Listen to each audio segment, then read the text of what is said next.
Hello friends, स्वागत है आप सभी का आपके अपने परिवार उद्धव क्लासेस पर।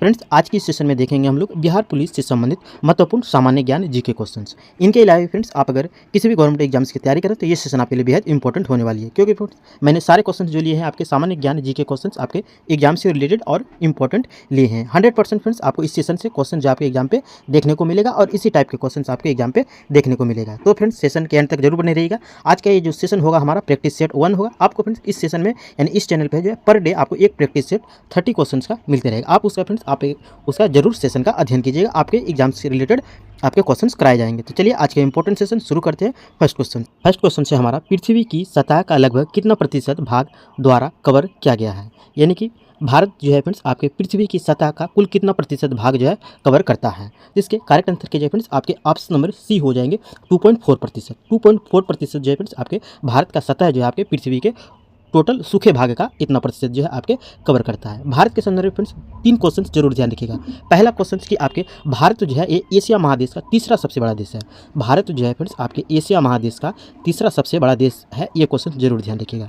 भारत जो है आपके एशिया महादेश का तीसरा सबसे बड़ा देश है। दूसरा क्वेश्चन फ्रेंड्स इससे साथ रखिएगा, पृथ्वी का जो औसत घनत्व है, पृथ्वी आई है आपके पृथ्वी का जो औसत घनत्व है फ्रेंड्स ध्यान रखिएगा, पृथ्वी का जो औसत घनत्व है वो कितने हैं आपके, तो 5.51 ग्राम प्रति सेंटीमीटर क्यूब है। ये क्वेश्चन जरूर ध्यान रखिएगा। मैं आपके मैं जो क्वेश्चन के साथ रिलेट करके इंपॉर्टेंट फैक्ट्स कराता हूँ फ्रेंड्स, आप उसका जो है नोट्स जरूर बनाते चलिए, क्योंकि फ्रेंड्स मैं आपके एग्जाम से रिलेटेड और इंपॉर्टेंट फैक्ट्स बताते चलूँगा, ताकि फ्रेंड्स हम लोग जो है कम क्वेश्चंस के माध्यम से ज़्यादा क्वेश्चंस को कवर कर पाएंगे। यानी कि फ्रेंड्स हमारे जो टोटल 30 क्वेश्चंस होंगे उनके साथ ही 3 से 4 क्वेश्चंस होंगे, यानी कि कितने क्वेश्चंस के करीब हो जाएंगे, यानी कि 100 क्वेश्चंस के करीब हो जाएंगे, यानी 120 क्वेश्चंस के करीब हो जाएंगे। तो उसको जरूर फ्रेंड्स आप नोट आउट करते चलिए। इनके साथ ही फ्रेंड्स एक और क्वेश्चन ध्यान रखिए, भारत यानी कि फ्रेंड्स आप बिहार पुलिस की तैयारी करें तो अपना बिहार राज्य जो है, बिहार राज्य भारत के कितने प्रतिशत का कवर करता है, तो वो भी ध्यान रखिएगा। भारत का जो है फ्रेंड्स आपके 2.86% जो है आपके भारत बिहार का कवर करता है, यानी कि भारत के कुल क्षेत्रफल का जो है आपके 2.86% पर जो है आपको बिहार को देखने को मिलेगा। तो ये क्वेश्चन जरूर ध्यान रखिएगा।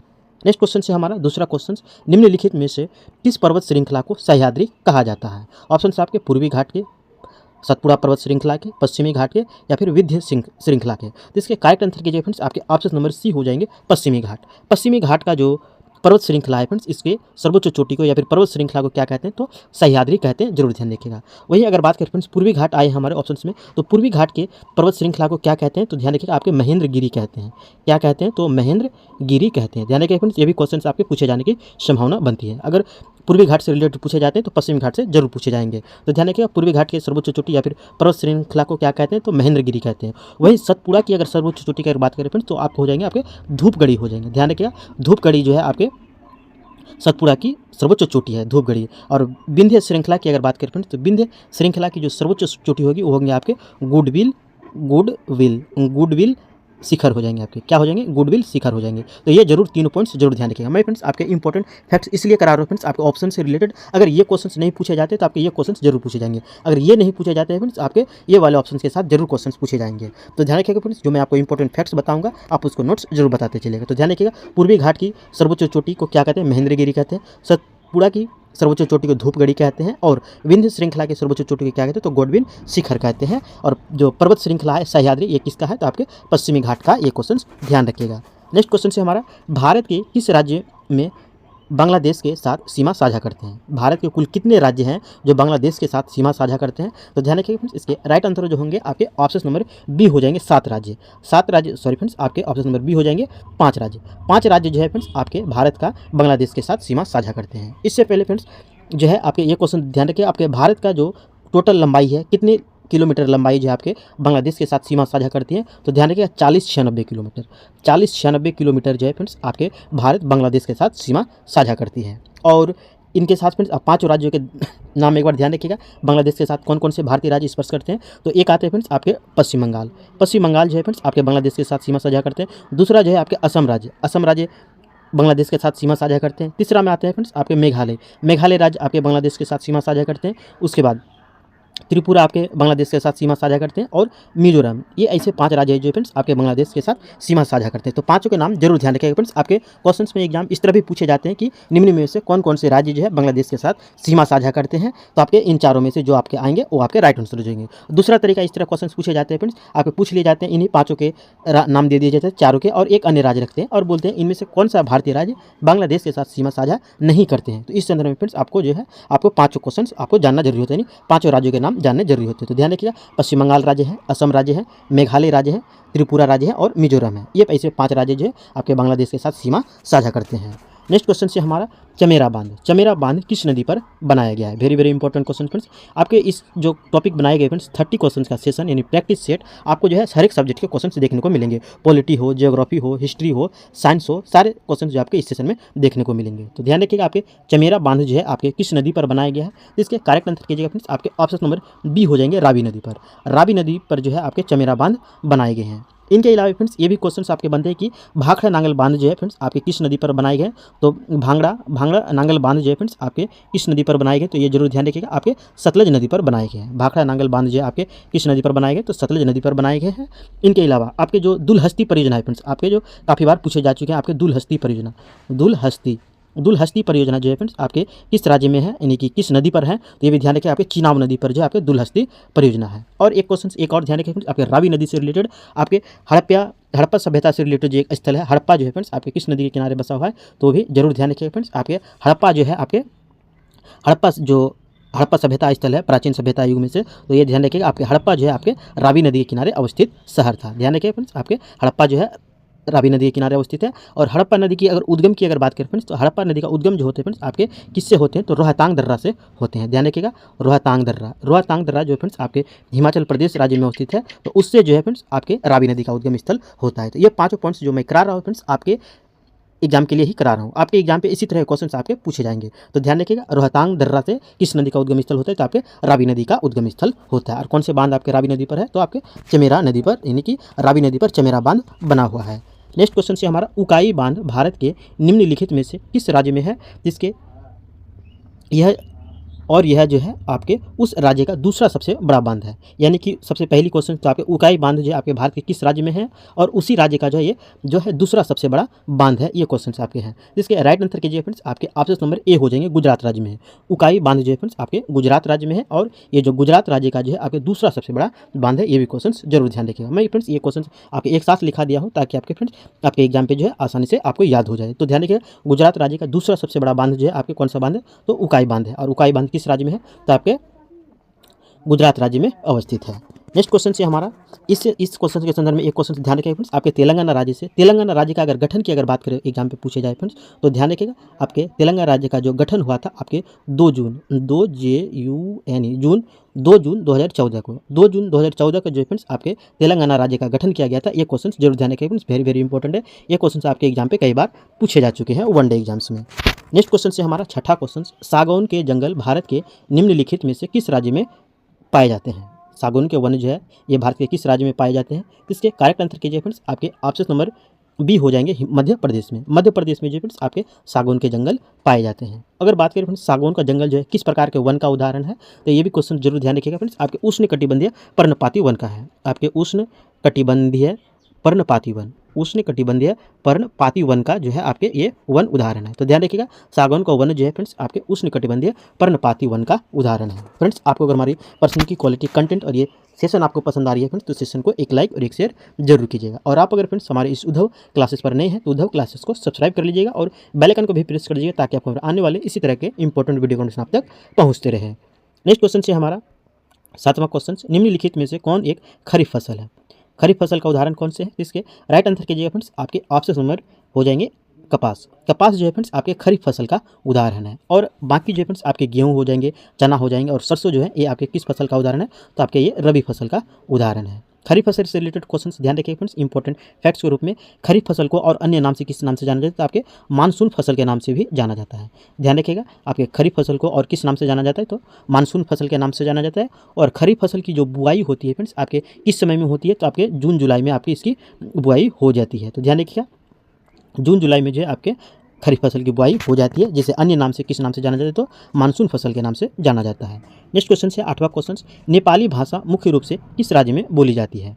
नेपाली भाषा मुख्य रूप से किस राज्य में बोली जाती है? तो इनमें से थोड़ा ध्यान रखिएगा फ्रेंड्स, इनमें से जो आपके राइट आंसर हो जाएंगे आपके ऑप्शन नंबर सी हो जाएंगे, सिक्किम राज्य में, क्योंकि फ्रेंड्स आपके नेपाली भाषा जो आपके मुख्य रूप से नेपाल देश में बोले जाते हैं और नेपाल देश के जो पड़ोसी राज्य होंगे फ्रेंड्स उसी राज्य में बोले जाएंगे। तो इनमें से जो ऑप्शन के अनुसार है फ्रेंड्स आपके सिक्किम राज्य जो है आपके नेपाल राज्य का पड़ोसी राज्य है, यानी नेपाल के पूर्व में आपके सिक्किम राज्य अवस्थित है। इस संदर्भ में आपके राइट आंसर हो जाते हैं। बाकी जो ऑप्शन दिए गए फ्रेंड्स आपके ना ही इस संदर्भ में सही होते हैं। तो ध्यान रखिए, नेपाल राज्य का जो यानी कि सिक्किम राज्य में कौन सी भाषा बोली जाती है, तो आपके नेपाली भाषा बोली जाती है। नेपाली भाषा से रिलेटेड फ्रेंड्स आपके पॉलिटी के संदर्भ में क्वेश्चन कई बार एग्जाम पे पूछे जा चुके हैं वनडे एग्जाम्स में, कि आपके जो नेपाली भाषा है आपके संविधान के 8वीं अनुसूची में शामिल है। संविधान की 8वीं अनुसूची में जो शामिल है, तो इसे संविधान में कब जोड़ा गया था, ये क्वेश्चन आपके पूछे गए हैं। तो ध्यान रखिएगा, आपके 71वें संविधान संशोधन जो है आपके 1992 में होता है और उसी समय से जो है आपके संविधान में नेपाली भाषा को जोड़ा जाता है। तो ध्यान रखिएगा, नेपाली भाषा को भारतीय संविधान में कब जोड़ा गया था, तो आपके 71वें संविधान संशोधन के तहत 1992 में जो है आपके 8वीं अनुसूची में जो है आपके नेपाली भाषा को जोड़ा गया था। हालांकि फ्रेंड्स इनके साथ और अन्य भाषा भी जोड़ा गया था, जिनमें से बोडो डोंगरी भाषा भी जोड़ा गया था। तो नेपाली के संदर्भ में विशेष ध्यान रखिएगा, क्वेश्चन आपके एग्जाम पे पूछे जा सकते हैं।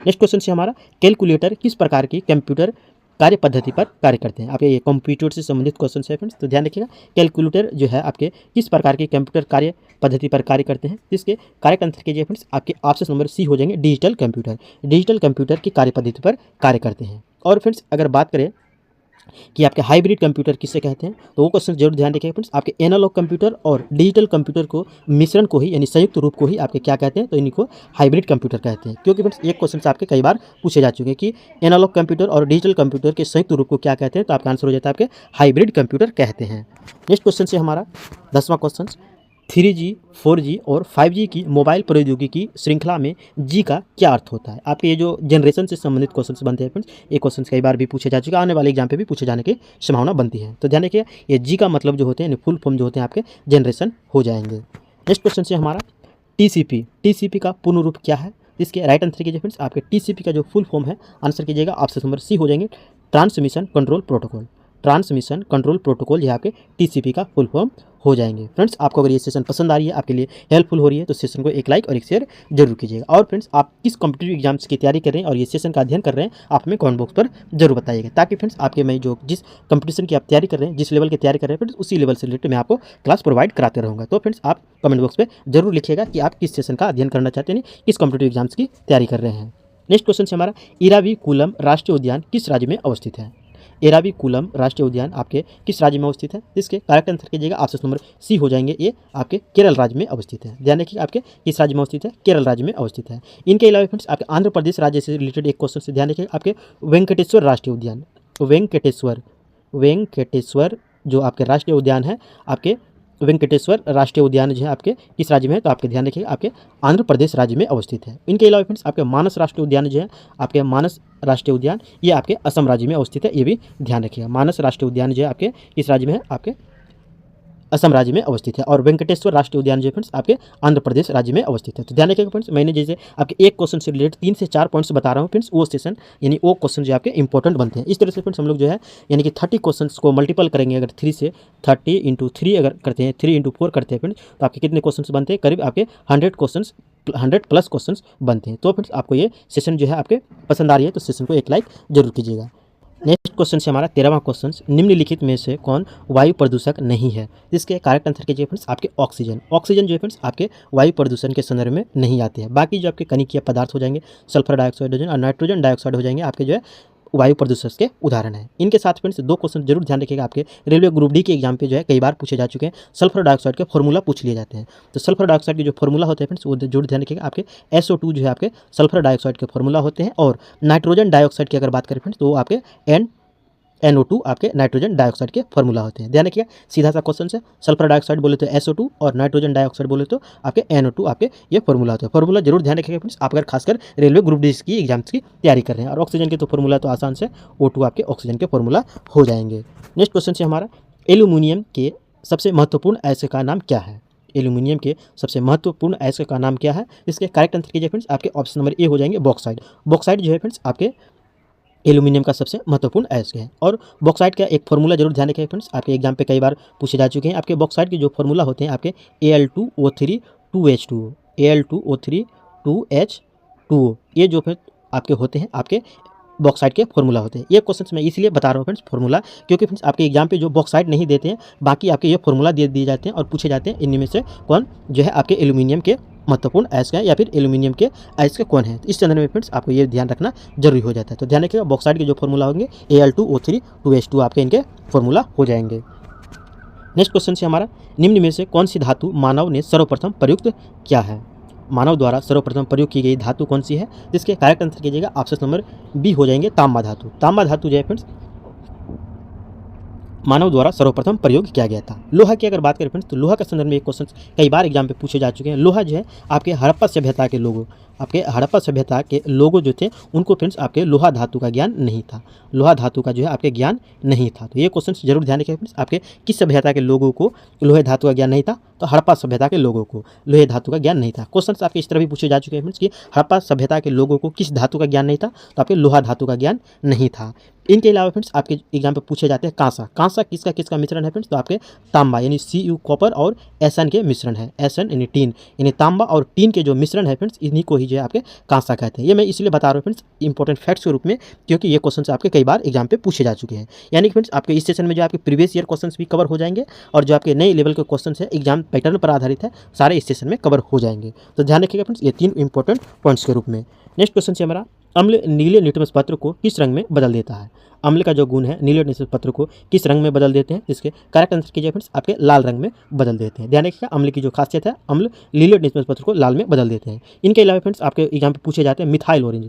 मिथाइल ऑरेंज को जो है आपके किस रंग में बदल देते हैं, तो मिथाइल ऑरेंज को भी जो फ्रेंड्स आपके किस रंग में बदल देते हैं, तो आपके लाल रंग में ही बदल देते हैं। ध्यान रखिएगा मिथाइल ऑरेंज को भी आपके लाल रंग में बदल देते हैं। इनके अलावा अगर अम्ल को अगर क्षारीय विलयन के साथ संपर्क कराया जाता है फ्रेंड्स, क्षारीय विलयन के साथ, तो क्षारीय विलयन के साथ जो है आपके किस रंग में बदल देते हैं, तो आपके क्षारीय विलयन के साथ आपके पीला कलर कर देते हैं। अगर अम्ल का उपयोग जिस प्रकार नीले लिटमस पत्र पर किया जाता है, अगर उसी तरह से अगर क्षारीय के साथ अगर मिश्रण किया जाए तो आपके वो क्षारीय विलयन कैसा हो जाएगा, तो आपके पीला कलर दर्शाएगा। तो ध्यान रखिएगा अम्ल का जो है क्षारीय विलयन कैसा होता है, तो पीला होता है, और अम्ल का मिथाइल ऑरेंज विलयन कैसा होता है, तो आपके लाल कलर होता है। और अम्ल नीले लिटमस पत्र को किस रंग में बदल देता है, तो लाल रंग में बदल देता है। ये इंपॉर्टेंट पॉइंट्स जरूर ध्यान रखिएगा।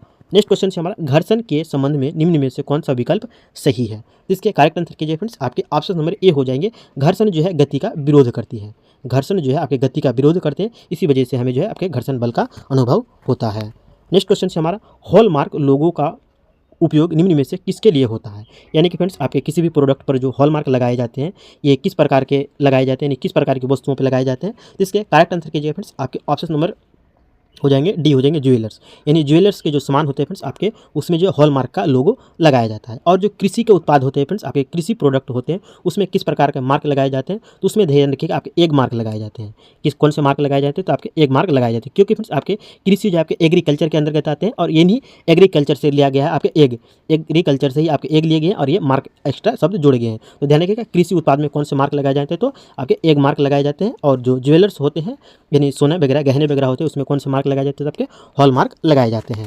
नेक्स्ट क्वेश्चन से हमारा, वर्तमान में वस्तु एवं सेवा कर जिसे goods and service tax GST कहते हैं नामक नई कर व्यवस्था के लिए उच्चतम प्रतिशत स्लैब कौन सा है। यानी कि फ्रेंड्स आपके जीएसटी में जो है आपके कई सारे स्लैब विकसित किए गए हैं, तो उनमें से जो आपके उच्चतम प्रतिशत वाला स्लैब कौन सा है, तो हो जाएंगे आपके ऑप्शन नंबर बी हो जाएंगे, यानी कि 28%। उच्चतम स्लैब जो रखा गया है आपके 28% रखे गए हैं और दूसरा उच्चतम रखा गया आपके 18% रखे गए हैं। तो ध्यान रखिएगा जो आपके जीएसटी में जो है आपके उच्चतम प्रतिशत स्लैब कौन से रखे गए, तो आपके 18% का रखा गया है। इनके साथ में फ्रेंड्स एक क्वेश्चन ध्यान रखिएगा, भारत में जो जीएसटी लागू हुआ था आपके कब लागू हुआ था। यानी जीएसटी जो भारत में लागू हुआ था ये आपके 1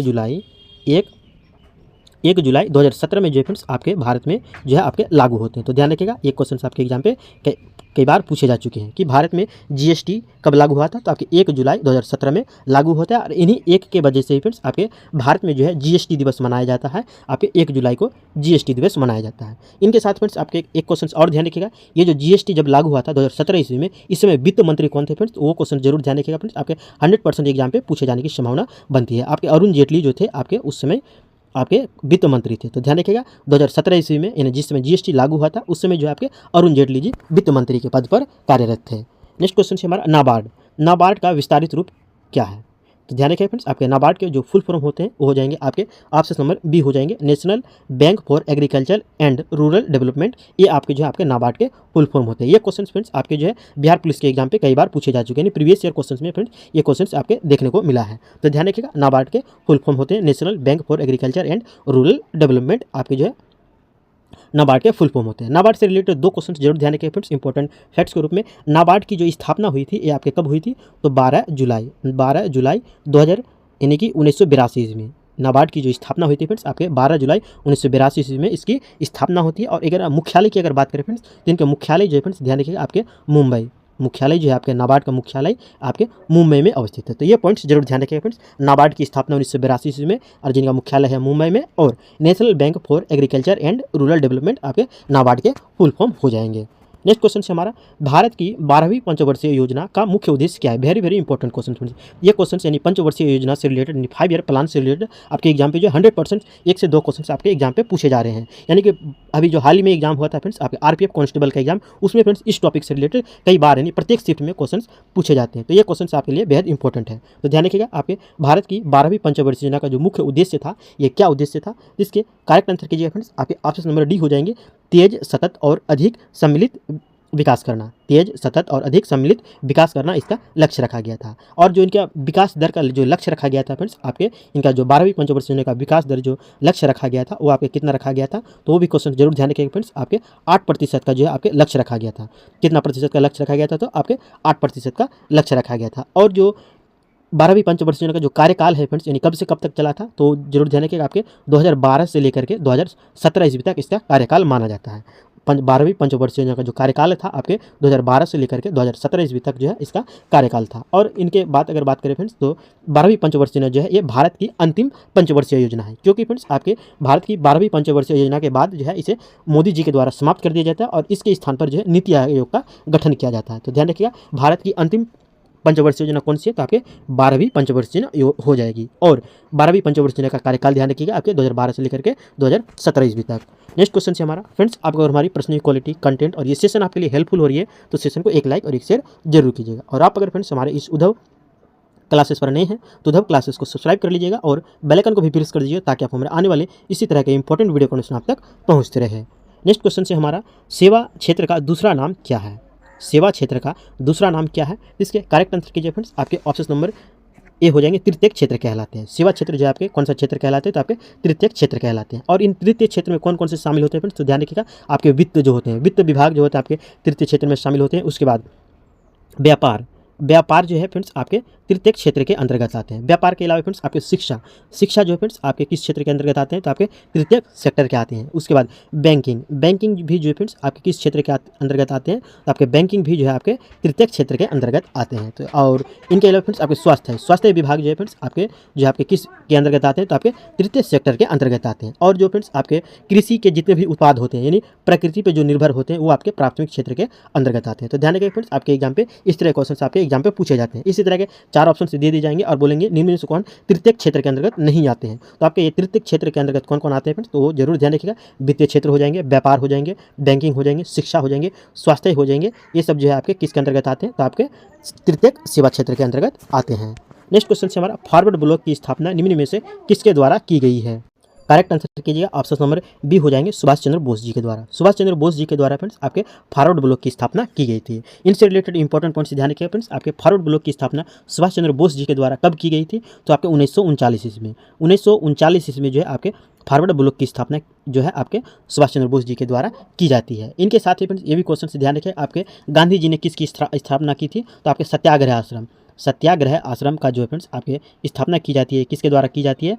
सत्याग्रह आश्रम की स्थापना आपके गांधी जी के द्वारा की जाती है। तो ध्यान रखिएगा, सत्याग्रह आश्रम की स्थापना जो है आपके गांधी जी के द्वारा 1915 ईस्वी में इसकी स्थापना की जाती है। और इनके अलावा फ्रेंड्स एक और क्वेश्चन ध्यान रखिएगा, आपके सरदार वल्लभ भाई पटेल से रिलेटेड। सरदार वल्लभ भाई पटेल के जो फ्रेंड्स आपके क्या कहा जाता है? तो भारत का लौह पुरुष के नाम से जाना जाता है। और ये सरदार को लौह पुरुष कहने वाले यानी ये उपाधि देने वाले कौन थे फ्रेंड्स? तो ये भी ध्यान रखिए, आपके गांधी जी के द्वारा जो है आपके सरदार वल्लभ भाई पटेल को जो है आपके कौन सी उपाधि दी जाती है? तो भारत का लौह पुरुष की उपाधि दी जाती है। और साथ ही फ्रेंड्स आपके सरदार वल्लभ भाई पटेल को जो भारत रत्न जो दिए जाते हैं फ्रेंड्स आपके मरणोपरांत, ये कब दिए जाते हैं फ्रेंड्स, इंपॉर्टेंट पॉइंट ध्यान रखिएगा। तो आपके 1991 ईस्वी में, 1991 ईस्वी में जो है आपके सरदार वल्लभ भाई पटेल को जो है आपके भारत रत्न से सम्मानित किया जाता है, जो मरणोपरांत दिया जाता है।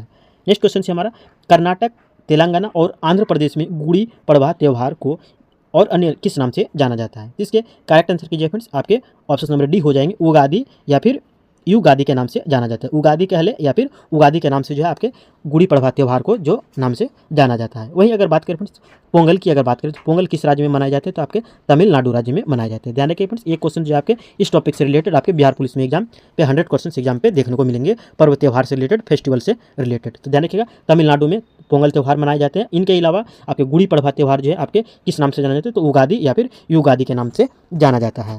नेक्स्ट क्वेश्चन से हमारा, निम्नलिखित में से कौन सा मध्य प्रदेश के बुंदेलखंड क्षेत्र का लोकप्रिय लोक नृत्य है। मध्य प्रदेश का जो एक बुंदेलखंड क्षेत्र है, इस पे कौन सा लोक नृत्य काफ़ी प्रसिद्ध है। इसके करेक्ट आंसर कीजिएगा, ऑप्शन नंबर सी हो जाएंगे, जवारा। जवारा लोक नृत्य जो है फ्रेंड्स आपके बुंदेलखंड क्षेत्र में काफ़ी लोकप्रिय और काफ़ी प्रसिद्ध है।